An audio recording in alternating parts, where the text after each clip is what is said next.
Vic-de-Sceaux, un petit village situé à une centaine de kilomètres de Toulouse, au pied des Pyrénées. Ce vendredi matin du mois de mai 2012, les habitants sont à 1000 lieues d'imaginer qu'une terrible découverte va bouleverser leur tranquillité. Il est un peu plus de 11 heures lorsqu'un retraité arpente la montagne avec son chien. Il cherche des morilles, c'est la pleine saison. Mais au détour d'un chemin, son fidèle compagnon reste figé devant un tas de terre. L'attitude de son chien l'interpelle, puisqu'effectivement il gratte la terre. Mais bon, a priori, ce monsieur laisse faire le chien, puis s'approche tout de même un peu inquiet, un peu surpris. Et quand il rejoint son chien, en fait, il voit que son chien a la truffe sur un crâne. Le retraité est dubitatif. Est-ce un crâne animal ou humain? Aussitôt, il prévient la gendarmerie. Ce matin-là, c'est Thomas Gobateau qui est de garde. Le policier décide de se rendre sur place. J'ai trouvé à son ton qu'il avait trouvé quelque chose de bizarre, parce que c'est quand même quelqu'un qui connaît bien la montagne. Et donc, il était inquiet de connaître le résultat, quoi, en fait. Et ce que le gendarme va découvrir ne va pas laisser place au doute. En fait, en regardant de plus près, je me suis aperçu de suite qu'il y avait une paire de chaussures donc, qui était à demi enterrée. De suite, j'ai bien compris qu'il s'agissait d'un corps humain, quoi. Un corps humain dissimulé sous les branchages. Voilà qui n'est pas banal. Mais que fait ce cadavre au beau milieu de la forêt? Voici le début d'une affaire hors norme, une histoire insensée pour un crime d'une rare violence. On est dans quelque chose de froid, de mûrement calculé. On a un plan d'action mis au point par deux individus. C'est la première fois que je suis en face d'un individu qui a autant de sang-froid et de cruauté dans ce qu'il dit. Il raconte notamment qu'il éventre des chats, qu'il a des envies de tuer. Ils ne sont pas partis faire une partie de pêche, ils sont partis tuer un jeune homme. C'était un guet-apens, c'était une proie, il était traqué, le 24 mars, il allait mourir. Ça leur a pas coupé l'appétit. Après ça, ils sont partis manger au McDonald's. Ça leur a pas coupé l'appétit. À Vic-de-Sceaux, la découverte de ce corps intrigue les gendarmes. Le cadavre semble avoir été enterré là depuis déjà plusieurs mois. Il est en état de décomposition avancée.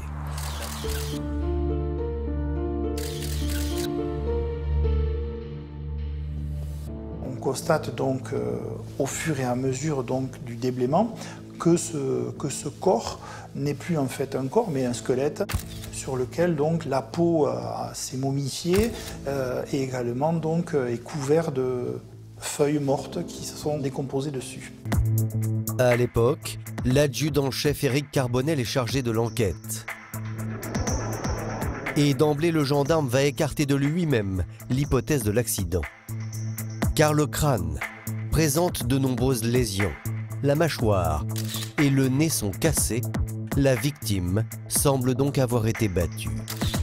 Et plus surprenant, ces hommes découvrent des restes de cendres et des morceaux de papier calciné, comme si quelqu'un avait voulu brûler le corps.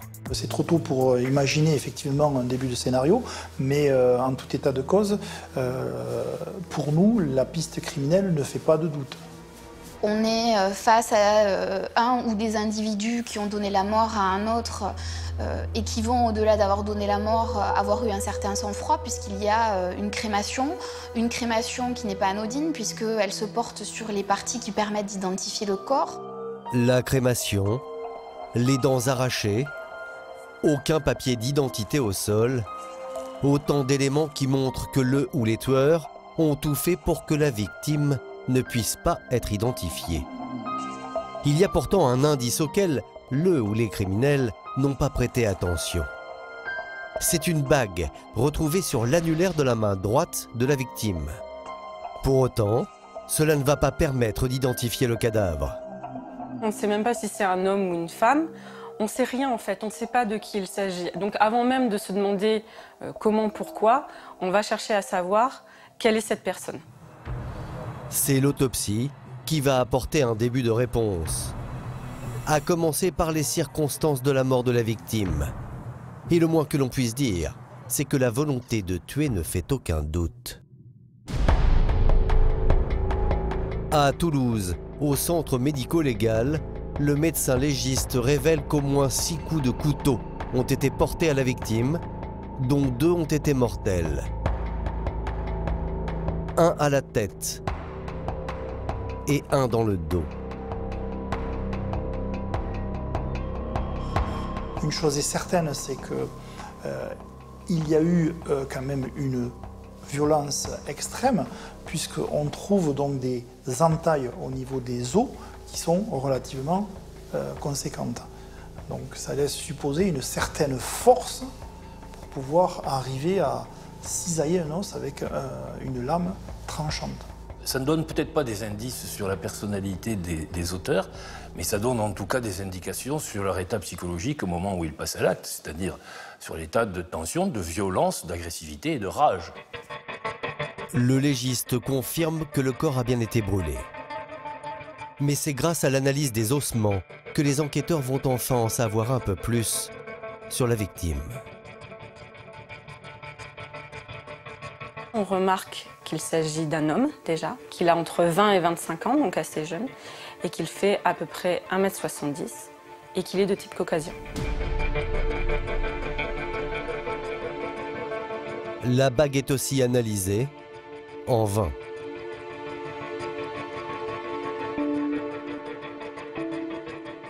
C'est une chevalière sans valeur marchande, on va dire, et avec ces gravures, le chiffre 18 et la lettre K. Et la diffusion faite auprès des unités de gendarmerie, de police, n'amènera malheureusement aucun résultat. Une semaine après la découverte du corps, la victime n'a toujours pas de nom. Dans la région si paisible d'ordinaire, la terrible nouvelle commence à faire du bruit et l'inquiétude a gagné les habitants. Un meurtre aussi violent, c'est du jamais vu. Il y a eu de multiples rumeurs, mais effectivement, les gens avaient peur d'un tueur en série. Enfin, véritablement, il y a eu une sorte de peur très très importante, parce qu'il faut quand même rappeler qu'on est dans une commune reculée et que tout le monde se connaît. Donc on est un petit peu à regarder le voisin, à savoir, est-ce lui, est-ce que je le connais, est-ce que celui qui a été découvert, je le connais également. Ça a beaucoup remué, et même au-delà de Vic de Sceaux. Faire taire les rumeurs, c'est maintenant l'objectif des gendarmes. Et ils vont avoir de la chance. 1 mois après la terrible découverte, un résultat d'analyse va permettre enfin de mettre un nom sur le cadavre. Incroyable, l'ADN retrouvé sur la scène de crime match avec celui d'un jeune homme enregistré dans le fichier national automatisé des empreintes génétiques. Un rapprochement est fait avec un individu qui se nomme donc Cellier Kevin. Je ne vais pas vous dire qu'on fait youpi, mais...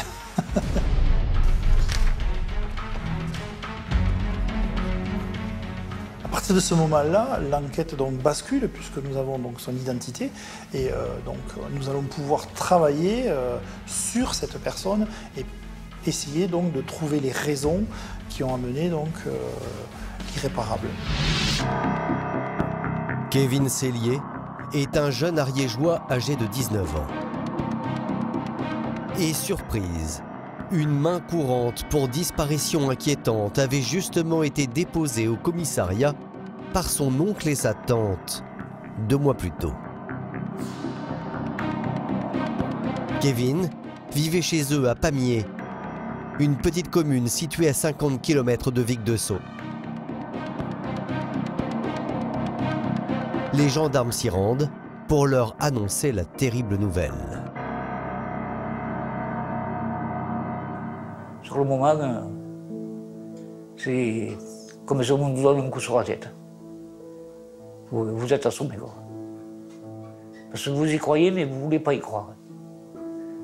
C'est dur. Hein. On se demande le pourquoi, qui, et qu'est-ce qu'il est allé faire là-haut.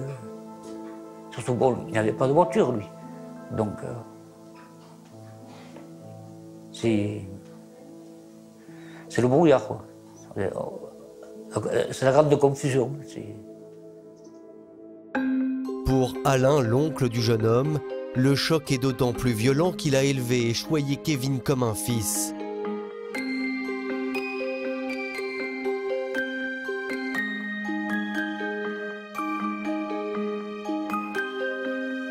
Comble de l'horreur, en raison de l'état dégradé de son corps, Alain ne pourra même pas revoir son visage une dernière fois, ni lui dire adieu. Le fait de ne pas l'avoir vu une dernière fois, ça fait mal.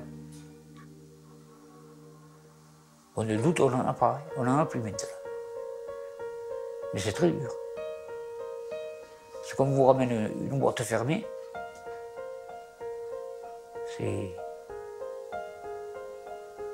Ça fait mal.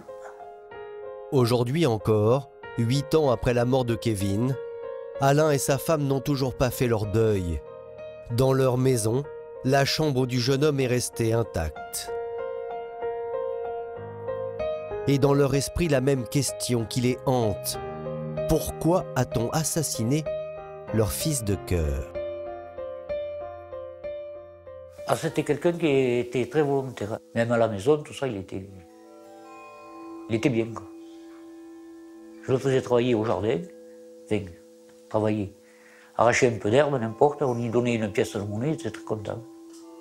On faisait des parties de pêche ensemble, on allait à montagne aux champignons, on jouait aux boules, voilà. Et le soir aux cartes, bien souvent. C'est un garçon qui était plus attiré par l'aspect technique, par les choses concrètes que par les études. Mais pour autant, c'était un garçon travailleur qui avait en réalité les valeurs comme les avaient les anciens, la famille, le travail. Côté cœur, la vie semblait sourire à Kevin. Le jeune homme était amoureux et il avait même présenté l'heureux élu à son oncle. Il fréquentait une jeune fille qui était très, très, très bien. Il aurait été venu 2 ou 3 fois à la maison.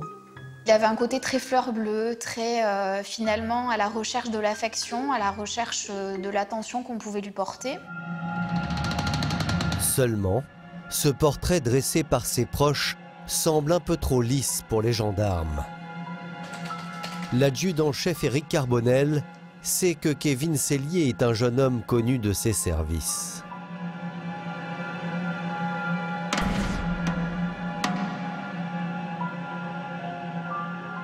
Kevin donc se découvre face à nous comme un petit délinquant appartenant à la petite et moyenne délinquance de Pamiers et de Foix. Et on s'aperçoit donc que dans les faits qui lui sont reprochés, il y a des actes de rébellion, il y a du vol à l'étalage et il y a surtout du trafic de stupes, de la résine de cannabis à petite échelle. Alors, Kevin aurait-il fait une mauvaise rencontre? A-t-il été victime d'un règlement de compte? Il arrive régulièrement que des petits dealers comme ça se fassent tuer parce qu'ils ont une dette. Donc on appelle ça des carottes dans le jargon policier. Donc les gendarmes, les enquêteurs se demandent si Kevin Sellier n'a pas carotté quelqu'un. Donc ils vont essayer de voir un petit peu quel était son entourage de délinquants, à qui il achetait, à qui il vendait. Les gendarmes vont mettre sur écoute et auditionner tous les délinquants qui étaient en contact avec la victime, sans succès. Ils doivent se rendre à l'évidence, Kevin n'a pas été victime d'un règlement de compte entre dealers. On est loin de l'adolescent violent et bagarreur qu'on a voulu nous présenter. On est simplement face à un jeune homme qui cherche de l'affection et de l'attention, qui effectivement va faire des bêtises, et bêtises qui vont avoir une importance relative puisque nous sommes dans un petit village où effectivement c'est de suite vu de manière beaucoup moins clémente que dans de grandes agglomérations. L'hypothèse du règlement de compte, effectivement, tombe assez rapidement. Et là, les questions se posent. Qui, puisque si ce n'est pas dans cet environnement judiciaire, c'est pas la famille de Kevin, qui peut en vouloir à Kevin? Éric Carbonel décide alors d'interroger les amis proches de Kevin Sellier. À commencer par Laura et Cindy, 2 copines du jeune homme qui vivent seules en colocation dans un 2 pièces au rez-de-chaussée de cette maison. Chez elle, Kevin venait souvent s'amuser. On est véritablement dans le contexte d'une auberge espagnole où tout le monde vient, c'est à la bonne franquette et on passe des soirées entre jeunes gens de 19 ans. Avec un petit peu d'argent, on achète un petit peu d'alcool, on fait la fête, on écoute la musique, on vit un peu à l'espagnol, on travaille peu et on se couche tard et on fait la fête un maximum. Face aux gendarmes, Cindy et Laura indiquent ne plus avoir de nouvelles de Kevin depuis maintenant plusieurs mois. Elles vont dire qu'elles ne l'ont pas vu depuis la date de la disparition et a priori qu'elles ont imaginé qu'il était parti à l'étranger, qu'il était peut-être parti en Espagne ou des choses comme ça. On est par rapport à un groupe de jeunes dont la vie des uns et des autres est très libre. Ils vont, ils viennent. Mais le témoignage de Cindy et Laura, les 2 amies de la victime, intrigue les enquêteurs. Toutes les 2, pourtant interrogées séparément, vont servir aux gendarmes une anecdote. Elles se souviennent d'avoir croisé Kevin pour la dernière fois, faisant du stop, 4 jours avant sa disparition, le 20 mars 2012. Nous avons vu à la sortie de Saverdun, en direction de Pamiers, Kevin qui faisait du stop. Comme j'étais lancée, je n'ai pas pu m'arrêter. Éric Carbonel et ses hommes ont l'impression que les 2 jeunes femmes se sont concertées pour faire la même déclaration. J'ai des doutes, enfin, je suis perplexe parce qu'elles ont un certain aplomb et elles sont affirmatives. Les enquêteurs vont être piqués par le fait que ces 2 jeunes femmes livrent quasiment la même version et soient très précis sur la date du 20 mars. On est plusieurs mois après la disparition de Kevin et il est relativement surprenant de se souvenir avec autant de précision d'une date. Cependant, les 2 amies repartent libres, mais les gendarmes sont persuadés qu'elles ne disent pas toute la vérité. Alors ils décident d'enquêter sur elles et ils vont très vite obtenir des résultats. L'analyse de leur communication téléphonique prouve que l'une des 2 a menti. Le 24 mars 2012, par exemple, c'est le jour du meurtre. Et contrairement à ses déclarations, Cindy était en compagnie de Kevin. Le téléphone de Cindy, effectivement, borne à 16h23 à Vic-de-Sceaux. On s'apercevra que le téléphone de Kevin a bordé au même endroit, au même moment. Donc effectivement, ça signifie que Cindy a vu Kevin et a été en contact avec lui ce 24 mars, le jour même de la disparition de Kevin. Donc elle a menti aux enquêteurs. L'enquête va prendre alors un nouveau tournant puisque cette jeune femme, finalement que l'on ne soupçonnait pas, va attirer les soupçons des enquêteurs. Pourquoi avoir menti? Pourquoi avoir caché avoir été en présence de Kevin? La question taraude les enquêteurs. Comment Cindy pourrait-elle être impliquée dans la mort de Kevin alors que de l'avis de tous, la jeune fille semble être au-dessus de tout soupçon? Cindy est une jeune femme courageuse. Après le bac, elle a enchaîné les petits boulots, serveuse, baby-sitter ou femme de ménage.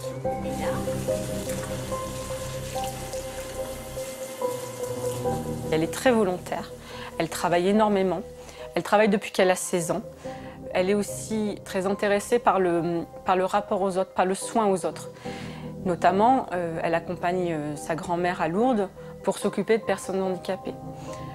Elle a des valeurs qui sont très importantes et très présentes, des valeurs de travail et des valeurs familiales qui sont très ancrées en elle. Cindy a un environnement qui est relativement sain. Je veux dire, sa mère est remariée, mais son beau-père est quelqu'un d'exemplaire qui lui inculque les valeurs, qui la considère comme sa fille. Elle a une sœur, je veux dire, ça ne pose aucun... ça paraît être une famille modèle. Malgré ce portrait de jeune femme parfaite, les gendarmes pensent que Cindy leur cache quelque chose. Alors ils décident de la placer en garde à vue. Et aussi incroyable que cela puisse paraître, elle va directement s'accuser du crime. Ils vont être très surpris parce qu'à ce moment-là, elle va tout lâcher. Et elle va dire « Ok, c'est moi ». La jeune femme prétend avoir agi en état de légitime défense. Contrairement à ce qu'elle avait affirmé, Cindy avait bien vu Kevin le jour de sa disparition. Et elle n'était pas seule. Cindy nous indique donc qu'elle est au volant de sa voiture et qu'elle quitte la localité de Saverdun. Et elle est en compagnie de Johan, un ami d'enfance avec qui donc, elle a envisagé de faire une randonnée, voire après aller dans une fête sur le secteur de Ville-de-Sceaux. Elle avait préparé à cet effet du matériel et de quoi pique-niquer. Elle s'était emparée d'un poulet, d'un couteau pour le découper. Elle croise Kevin Sellier sur le bord de la route qui est en train de faire de l'autostop. Donc elle le prend. Devant les gendarmes, Cindy poursuit ses incroyables aveux.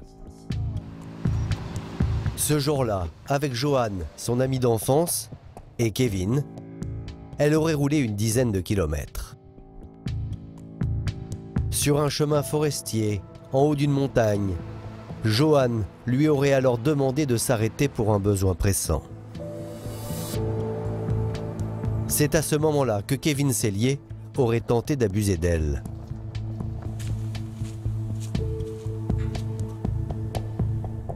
Il lui aurait mis la main sur la cuisse en lui disant « De toute façon, tu n'es bonne qu'à ça ». Et elle explique qu'à partir de là, une scène d'empoignade va les opposer. Les portes sont ouvertes. Elle se saisit d'une pierre qui se trouve au sol et l'utilise pour porter 3 coups au visage donc, de Sellier, qui lui penche donc également sur l'extérieur du véhicule. Et ce dernier donc, se saisit d'un couteau qui se trouve dans une poche qui est à ses pieds et il le lui plante, d'après ce qu'elle nous dit, dans son bras gauche. Le couteau reste planté et elle-même s'en saisit et toujours menaçante, elle commence à donner des coups de couteau donc, à Kevin qui sort de la voiture.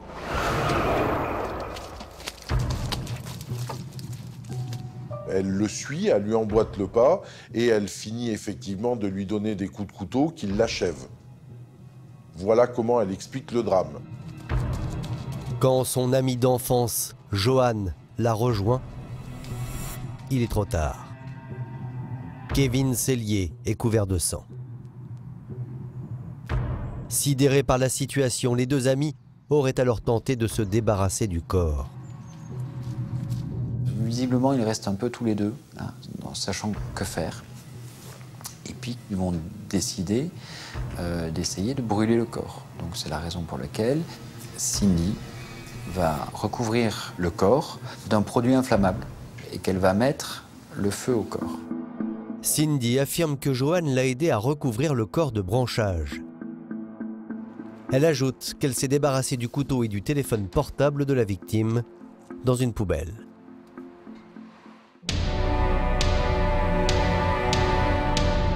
Le scénario de la jeune femme est très précis, mais de nombreux éléments paraissent peu crédibles aux yeux des gendarmes. On est dans un chemin, on se gare très loin de l'entrée du chemin pour ne pas être visible, ce qui n'est pas du tout compatible avec l'envie pressante d'uriner. La grosse pierre dont elle nous parle, il n'y en a pas sur le chemin de grosse pierre, donc c'est pas possible. Et puis alors ce serait une grande chance de se baisser, de ramasser une grosse pierre. C'est pas cohérent, quoi, je veux dire. Ces petits trucs-là, c'est pas cohérent. Au-delà des incohérences dans le scénario que Cindy livre, les enquêteurs vont récolter des indices qui prouvent que la jeune femme n'a pas agi en état de légitime défense. En effet, tout laisse penser qu'elle ment et que le meurtre de Kevin a été en fait minutieusement préparé. La voiture de Cindy est passée au crible. Et les gendarmes s'aperçoivent que l'habitacle a été nettoyé méticuleusement. Rien ne traîne. Tout a été passé à l'eau, tout a été passé à l'aspirateur. Dans le coffre, les gendarmes font une découverte capitale qui confirme leurs soupçons. On découvre du matériel de peinture, on découvre des bouteilles de white spirit, on découvre des sacs plastiques. On retrouve vraiment énormément de choses dans sa voiture. Et là, ça va mettre un peu la puce à l'oreille des enquêteurs et on se dit, c'est quand même pas tout le monde qui se trimballe avec des cordes et des sacs plastiques dans sa voiture. Donc on retrouve les éléments qui ont été utilisés pour tuer, ou qui auraient pu être utilisés pour tuer Kevin, et les éléments qui permettaient de mettre le feu au corps de Kevin. Mais en garde à vue, Cindy dément avec force la préméditation. En plus, elle a réponse à tout. Cindy explique la présence de tous ces objets dans sa voiture en indiquant que sa voiture, c'est un peu sa maison. Elle y met un certain nombre d'objets. Elle fait de la peinture, donc elle a du white spirit. Elle a de l'alcool à brûler. Elle a des couteaux, parce qu'elle bricole parfois. Les enquêteurs ne croient pas les explications de Cindy. Pour eux, elle est coupable, cela ne fait aucun doute. Et elle a agi de sang-froid. Comble du cynisme, un détail va achever de convaincre les gendarmes que la jeune femme a peut-être commis ce crime. Un détail particulièrement sordide. Elle dira aux enquêteurs qu'une fois que les choses ont été accomplies, elle a eu faim et qu'avec son ami, peut-être parce que les faits accomplis auraient creusé son appétit, ils vont se rendre, comme si de rien n'était, au McDonald's de Pamiers pour dévorer un repas gargantuesque. Et elle dira d'ailleurs y avoir croisé sa tante et avoir eu avec elle une conversation tout à fait banale, oubliant que quelques instants auparavant, elle était en train de tuer froidement et de cramer un individu qui la considérait comme une amie. Dans les aveux qu'elle fait, elle est complètement détachée, elle raconte une histoire sans marquer de dégoût, sans marquer de tristesse.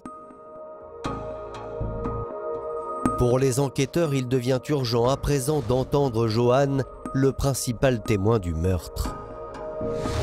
Et le jeune homme va confirmer la préméditation. Selon lui, Cindy avait tout organisé. Il dit qu'effectivement, Cindy avait tout prémédité, mais que lui, il ignorait cette préméditation du geste. Et il précise qu'elle avait emmené l'alcool à brûler et des bâches, les bâches qui ont servi à déplacer le corps parce que c'est plus facile. On n'est pas du tout dans quelque chose d'instinctif, d'immédiat. On est dans quelque chose de froid, de mûrement calculé et peut-être même des jours à l'avance. On est donc véritablement dans quelque chose de beaucoup plus noir et de beaucoup plus inquiétant. Mais il reste encore des questions sans réponse.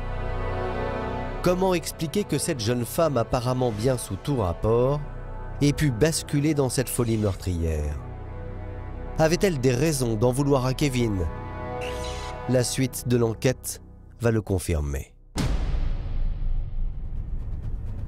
En fait, il semblerait que Cindy et la victime aient eu des différends ces derniers temps. Notamment parce que Kevin lui aurait volé 400 € en liquide quelques mois plus tôt. Ce qui s'est passé, c'est que Cindy est en voiture avec Laura, sa colocataire, et Kevin, et ils s'arrêtent chez ses grands-parents à elle. Ces gens qui sont des gens polis et généreux leur ouvrent leurs portes et les invitent à prendre un café. Dans le salon, il y a une cheminée, et sur la cheminée, il y a une enveloppe contenant de l'argent. Et cette enveloppe a été dérobée par Kevin. Dès lors, Cindy va vouer à Kevin une haine sans borne. Et elle va même proférer à son encontre des menaces pour le moins explicites. Cindy commence un peu à l'avoir mauvaise envers Kevin. Elle essaye de le faire avouer. Il dit mais non, c'est pas moi. Là, elle le voit arriver avec des nouveaux vêtements. Et on sent que ça commence un peu à monter. D'ailleurs, elle dira à sa colocataire, à Laura, comme n'importe qui pourrait dire, elle dit « je vais le tuer ». c'est quelque chose qui lui paraît insupportable. Ça lui paraît insupportable, pas pour la somme. Ça lui paraît insupportable parce que c'est un ami à elle, parce qu'elle a confiance en lui, qu'elle l'amène chez ses grands-parents. Ben, malgré ça, ça ne l'arrête pas. Il vole cet argent. Et symboliquement, pour elle, c'est quelque chose d'extrêmement violent. Seulement pour les enquêteurs, il y a quelque chose qui cloche. Car le mobile ne tient pas. Là, 400 €, c'est choquant. Ça interpelle, c'est très choquant. Tuer quelqu'un pour 400 €, ça veut dire que la vie n'a plus de prix, qu'on n'a pas de prix. Face au scepticisme des gendarmes, Cindy va dire qu'elle avait une autre raison d'en vouloir à Kevin. Une raison qu'elle avait jusqu'ici gardée secrète. Ce qu'elle raconte aux enquêteurs, c'est que environ 15 jours avant les faits, elle s'était endormie dans son lit. Elle n'arrive plus bien à situer si c'est l'après-midi, le soir. Elle sait en tout cas qu'elle s'endort, qu'elle fait un rêve érotique et que quand elle se réveille, Kevin Sellier est en elle. Elle le repousse et elle va se réfugier dans la salle de bain. Et donc, effectivement, elle accuse Kevin de l'avoir agressée sexuellement. Les choses en sont restées là. Elle n'a jamais demandé de compte particulier à Kevin, tout cela ayant été commis dans une sorte de brouillard. Mais la thèse du viol va être mise à mal. D'abord parce que ce jour-là, au domicile de Cindy, une petite fête était organisée. Une douzaine de personnes étaient présentes et personne n'a rien entendu. Parmi eux, il y avait l'un des meilleurs amis de Kevin. Il a accepté de témoigner devant notre caméra à visage caché. Il ne croit pas un seul instant à la thèse de l'agression sexuelle. Que raconte Cindy? Pour moi, c'est pas réel. Il avait un énorme respect envers les femmes. J'imagine pas du tout Kevin pouvoir violer Cindy ou une femme. Selon le jeune homme, il y a un argument imparable pour infirmer la thèse du viol. Elle est obligée de passer par la chambre pour entrer en salle de bain. Donc dans la chambre où Cindy serait fait violer par Kevin pendant plusieurs heures. On était une douzaine, peut-être même un peu plus, dans le salon. La majorité des hommes. On buvait beaucoup, on fumait.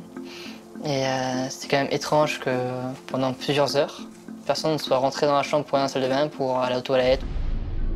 Non seulement il n'existe aucun témoin du viol, mais les gendarmes se demandent pourquoi Cindy n'a pas porté plainte contre Kevin au lendemain de l'agression. En attendant de démêler le vrai du faux, la jeune femme est mise en examen pour le meurtre de Kevin. Elle est placée en détention provisoire à la prison de Cesse, près de Toulouse. Mais vous allez le voir, l'enquête est loin d'être bouclée.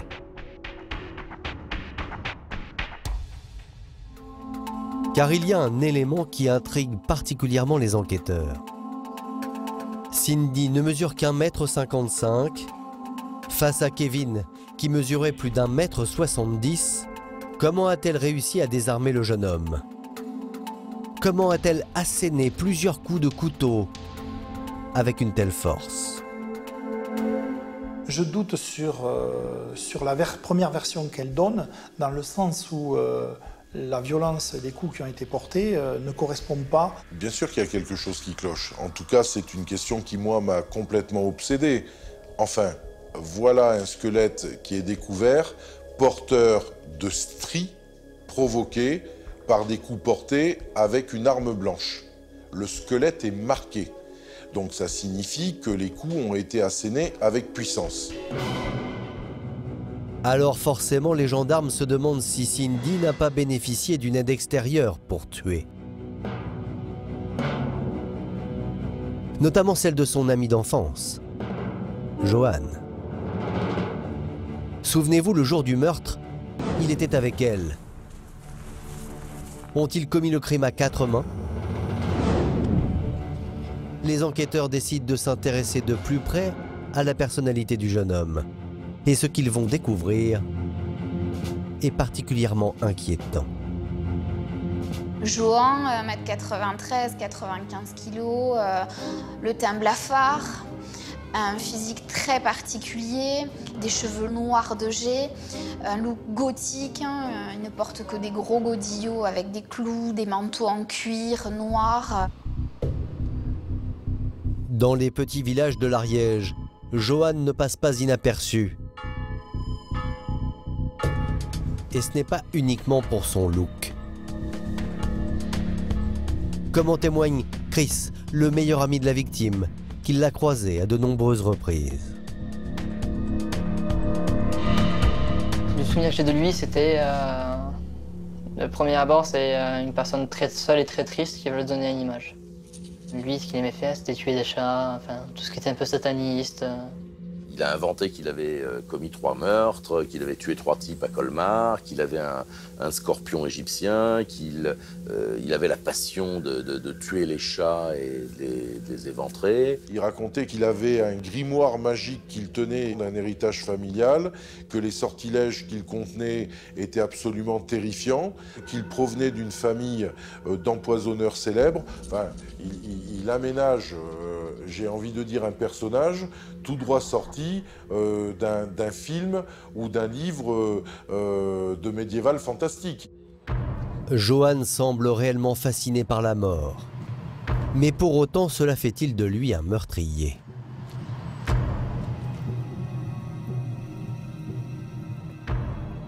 Est-ce qu'ils sont face à un menteur, un mythomane, qui s'invente ce personnage et où rien n'est vrai? Ou est-ce qu'à travers ce personnage, il y a de la réalité? Par le biais des expertises, on nous fait comprendre que tout n'est pas mensonge et qu'au milieu de tout ça, il faut chercher une part de vérité. Est-ce qu'effectivement, on n'est que dans un monde virtuel ou on est dans un monde réel? Et est-ce qu'il n'a pas passé le pas du virtuel au réel? En réalité, la vérité semble plus complexe qu'il n'y paraît. Car derrière ce personnage sombre et inquiétant, les gendarmes découvrent d'abord un jeune homme brillant.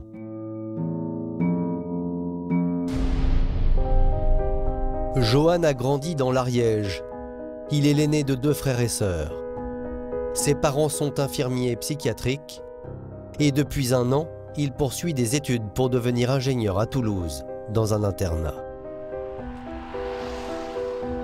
Johan est un enfant très intelligent. Il est décrit par les adultes comme quelqu'un de très agréable. Il fait beaucoup de musique, il s'intéresse énormément à la nature. Il aime beaucoup faire des randonnées, comme son père. À l'époque, ses camarades le traitent d'intello. Et il devient même la tête de turc de la classe. Il est harcelé en réalité par ses petits camarades de classe. Il devient un peu leur souffre-douleur. Et pour fuir, ou en tout cas pour se défendre de ces attaques, il va se créer un personnage. Il se met à s'habiller autrement, à chercher un peu son style, à s'habiller tout en noir. Il veut paraître un peu plus fort, un peu plus cool que ce qu'il n'est. Le penchant gothique de Johan serait né à cette époque. Du jour au lendemain, le jeune homme serait apparu plus agressif, voire plus terrifiant. C'est en tout cas ce que disent ses camarades d'internat. Ses amis vont présenter un visage de Johan qui s'apparente véritablement au plus terrifiant des serial killers. Une semaine avant le meurtre, les camarades de Johan vont être les témoins d'une inquiétante confidence de sa part. Il va expliquer à ses camarades de promotion que pour son anniversaire, elle va lui offrir de tuer quelqu'un. Il va expliquer que la personne en question, finalement, sa vie n'a pas du tout de valeur parce que ce serait quelqu'un qui aurait eu des problèmes avec la justice. Il va expliquer que cette personne est quelqu'un d'athlétique, ce qui colle avec Kevin, et que donc, pour ce faire, il va falloir habilement préparer la mise à mort. Il explique comment ça va se passer. Le matériel qu'il a acheté, il est allé acheter des cordes, il est allé acheter effectivement des produits, et qu'effectivement, il y a un plan qui est prévu. Et 2 jours après le meurtre, Johan aurait renchéri. Cette fois, il avoue à ses amis que Cindy lui a offert un plan à la Dexter. référence au titre d'une célèbre série télévisée américaine qui a pour héros un serial killer. Il va leur dire, mais fièrement, avec une satisfaction, ça y est, c'est fait, j'ai eu mon cadeau, je l'ai tué. Il va indiquer qu'au moment où ils vont l'amener sur ce chemin, eh bien, c'est là que le processus mortel va commencer. Il va expliquer qu'ils vont arriver à l'endormir avec le produit. Et à ce moment-là, et on est bien avant la découverte du corps de Kevin, il va leur expliquer qu'il lui a défoncé les dents à coups de marteau. Il va se vanter d'avoir commis sur Kevin d'innombrables sévices. Notamment, il va dire à l'un de ses camarades « je lui ai enlevé l'œil à la petite cuillère ». Des détails extrêmement sadiques. Il explique dans les détails comment il a poignardé, comment il a préparé un produit pour favoriser le pourrissement du corps. Enfin, tous ces éléments-là, c'est à la limite de la cruauté à l'état pur. Il utilise l'expression du plan Dexter, qui n'est jamais que le récit d'un criminel en série policier qui donne la mort uniquement au criminel en série. Donc Kevin, selon Johan, mérite de souffrir, mérite de payer pour ses péchés. Ces témoignages glaçants confirment la conviction des gendarmes. Johan serait bel et bien le bras armé de Cindy. À partir de ce moment-là, on a la certitude d'une préméditation partagée. Contrairement à ce que disait Johan lors de ses déclarations en garde à vue, j'étais spectateur, elle avait prémédité son geste, mais moi, je ne le savais pas. Là, les déclarations qu'il fait à ses camarades démontrent l'inverse. Et aussi incroyable que cela puisse paraître, non seulement Johan semble n'avoir aucun remords, mais il est même fier de son geste abominable, comme en témoignent les textos qu'il envoie à ses amis. Il leur envoie les liens par l'intermédiaire des téléphones, des journaux relatant l'affaire. Et il rajoute des annotations en disant ils n'ont pas trouvé, ils ne sont pas prêts de trouver, on a fait ce qu'il fallait pour que justement ils ne retrouvent pas. Enfin, je veux dire, il leur dit clairement, il leur explique qu'il a participé à un crime.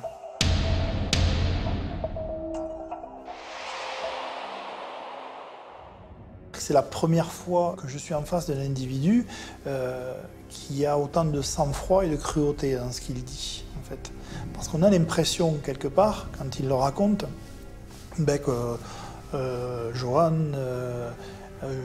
trouve du plaisir, et d'ailleurs, c'est ce que les gens diront, il le disait avec des rires, avec moquerie, trouve du plaisir dans ce qu'il a pu accomplir. Et là, c'est particulièrement choquant et écœurant. Suite aux révélations de ses amis, Johan est placé en garde à vue. Mais le jeune homme continue de nier les faits. Et c'est Laura, la colocataire de Cindy, qui va donner aux enquêteurs les preuves qui leur manquent. Car Cindy s'est confiée à elle, lui affirmant avoir tué Kevin avec Johan. Laura, c'est la pièce manquante qui nous amène, qui répond à nos questions, ou du moins qui confirme ce qu'on pouvait imaginer. Elle a obtenu des confidences très circonstanciées de Cindy, et dans une situation très particulière. C'est un soir, elle regarde la télé, et Cindy, elle est, je dirais qu'elle est au fond du seau.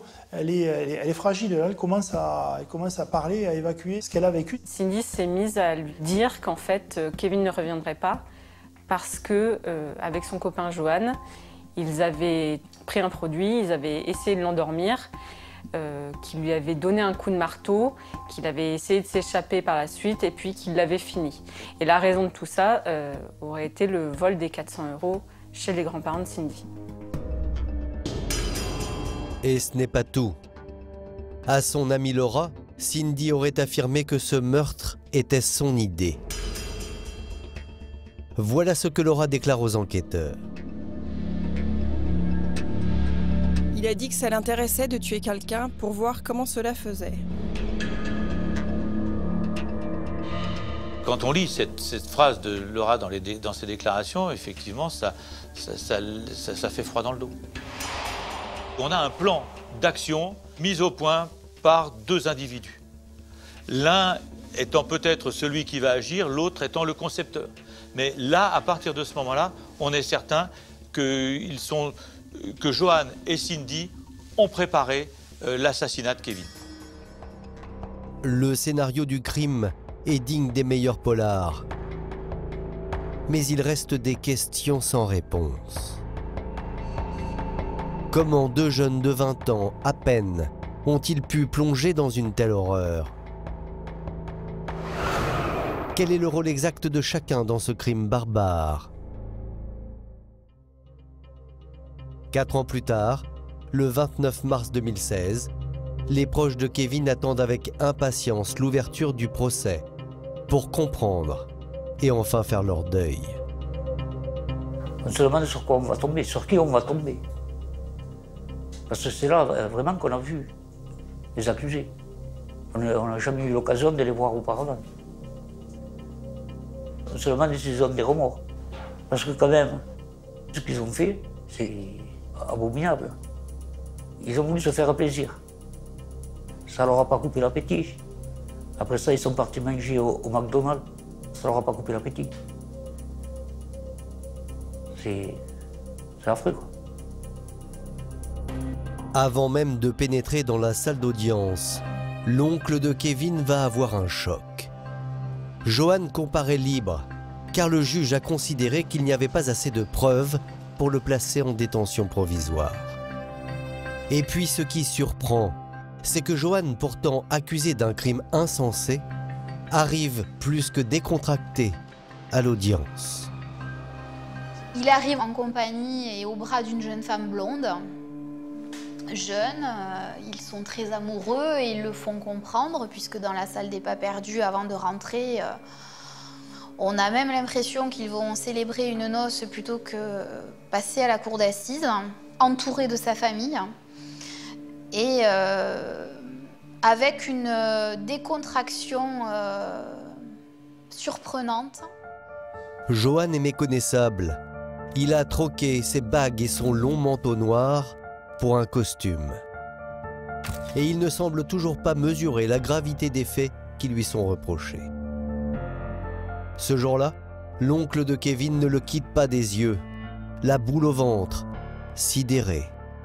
Il vit son attitude comme une provocation. Quand on l'a vu arriver libre au procès, on se demande si c'est normal. Si la justice est vraiment normale. On se le demande. On ne l'a pas lâché d'une seconde. On ne l'a pas lâché d'une seconde de son regard. Chose incroyable, les premières minutes du procès commencent par un coup de théâtre.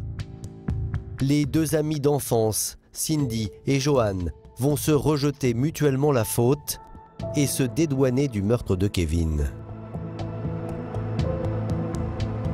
L'instruction a quand même duré plusieurs années. Cindy est restée sur sa position, elle est restée sur ses aveux.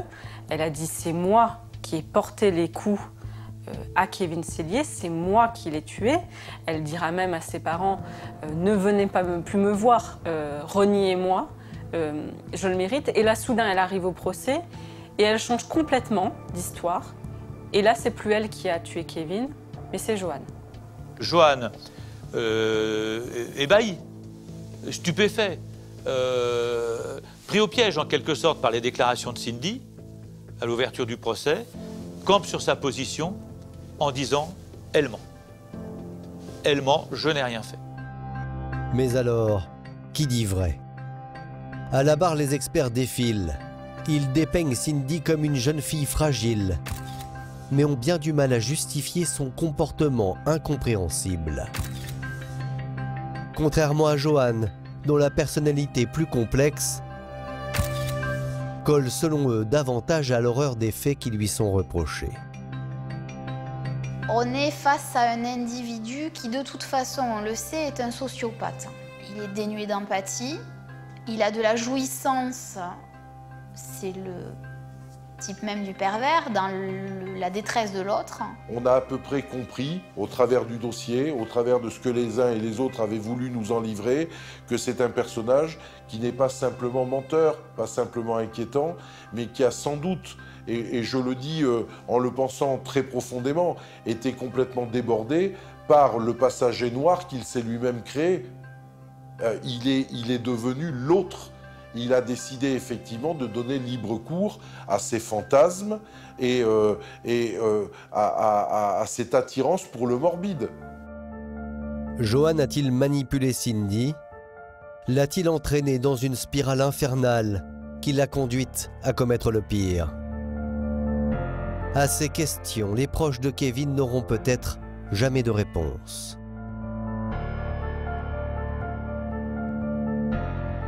La rencontre de Johan et de Cindy a effectivement été une rencontre fatale. La symbiose de ces deux personnalités.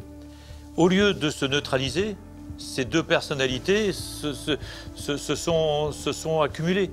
Les travers, les traits de personnalité particuliers de l'un ont rejoint les traits de personnalité particuliers de l'autre. Après 4 heures de débats éprouvants, les jurés sont parvenus à se mettre d'accord. Cindy et Johan sont condamnés chacun à 25 années de prison. À l'écoute du jugement, Johan s'écroule, abasourdi, car il pensait repartir libre. Cindy, elle, reste sans voix. Ses peines seront en partie confirmées 2 ans plus tard en appel, 25 ans de prison pour Johan et 22 ans pour Cindy.